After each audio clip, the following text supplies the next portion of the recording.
Back in 1958, I was in Zurich, and there met a most extraordinary man by the name of Karlfried von Dürkheim. He was a former German diplomat who had studied Zen in Japan. And when he came back after the war, he opened a meditation school and retreat in the Black Forest. And he said, well, I tell you what, a lot of my work has to do with people who went through spiritual crises during the war. And he said, you know, we all know that when a person's in an absolutely extreme situation and they accept it, there is a possibility of a natural satori.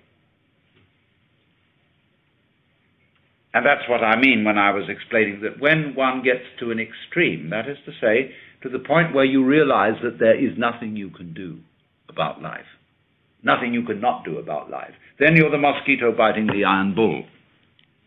Well, so in the same way he said, look, you heard a bomb coming at you. You could hear it whistle, and you knew it was right above you and headed straight at you and that you were finished. And you accepted it. And suddenly, there was this strange feeling that everything is absolutely clear. You suddenly see that there isn't a grain of dust in the whole universe that's in the wrong place. That you understand completely, absolutely, totally what it's all about. Because you can't say what it is. But he said in so many cases the bomb was a dud and they lived to tell the tale.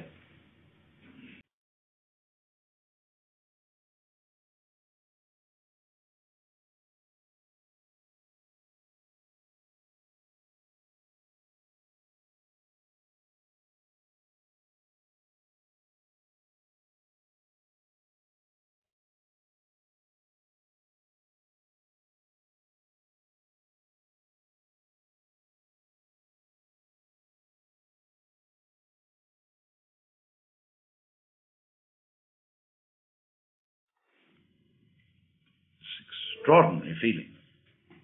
Freedom. Or he said, you were a displaced refugee. You had lost your family. You didn't know whether they even existed. You were miles from your home. You didn't know whether it existed. You had lost your job, your very identity. You were absolutely nowhere. And you accepted it.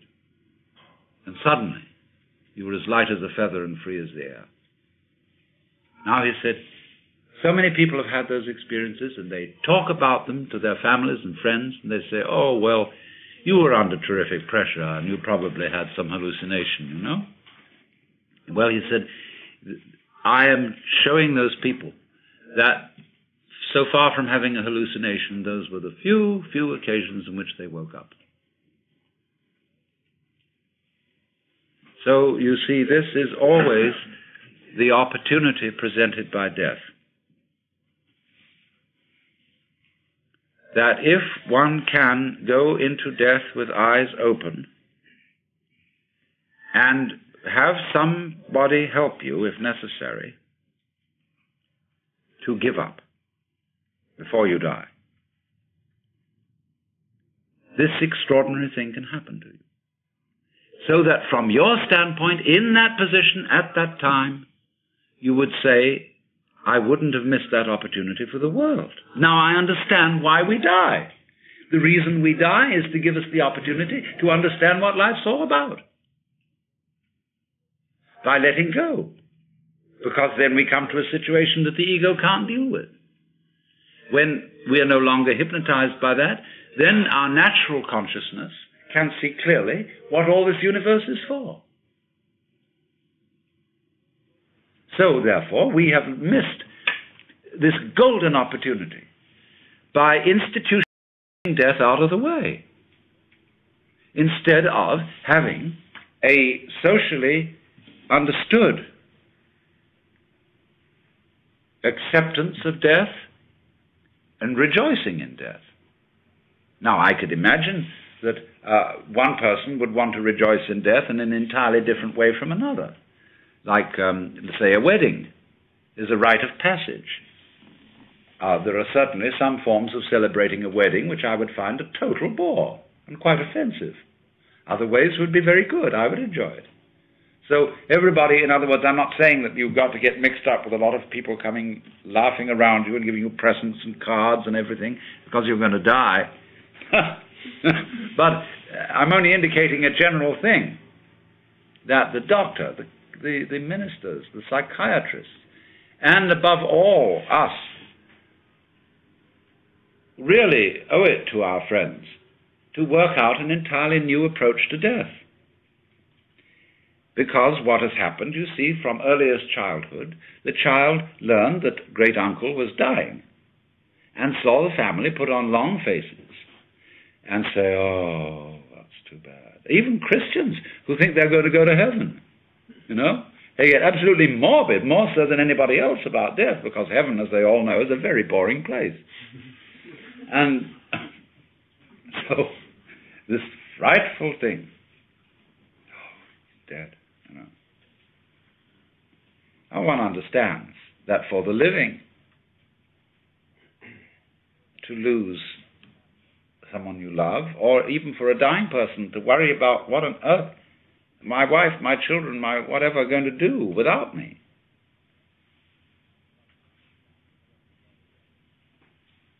One can understand a certain worry in that. But nobody is indispensable. And there comes a point when you have to say, I'm sorry, but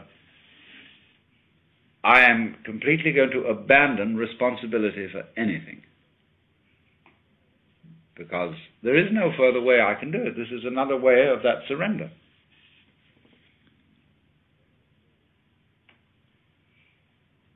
And then the curious thing that occurs is the moment all that has dropped, suddenly it dawns on you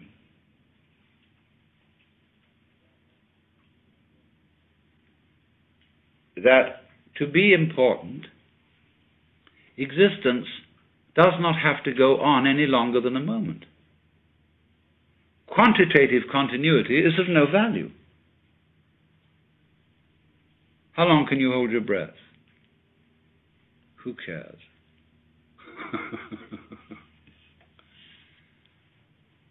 So it follows from that, you see, that if any one of us, without being shocked into it by being bombed or put in a concentration camp, could at this moment be as one about to die,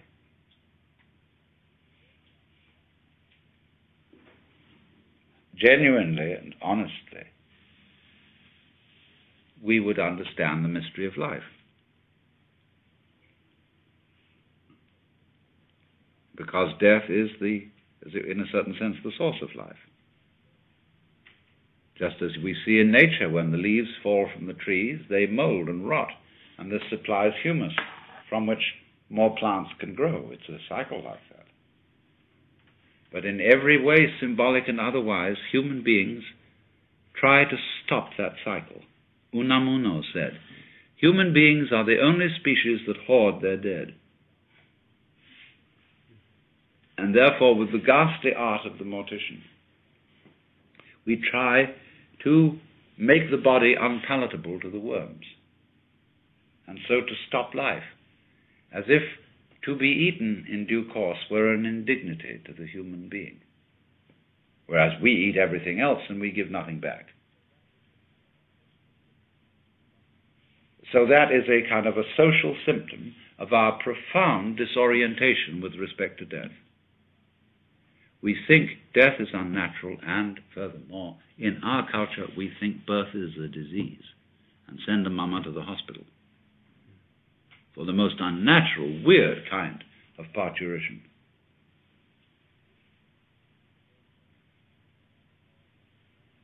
In other words, more and more one regards the healthy and inevitable and natural transformations of the body as pathological. I can imagine, people having sexual intercourse on an operating table to be sure that the whole thing is hygienic.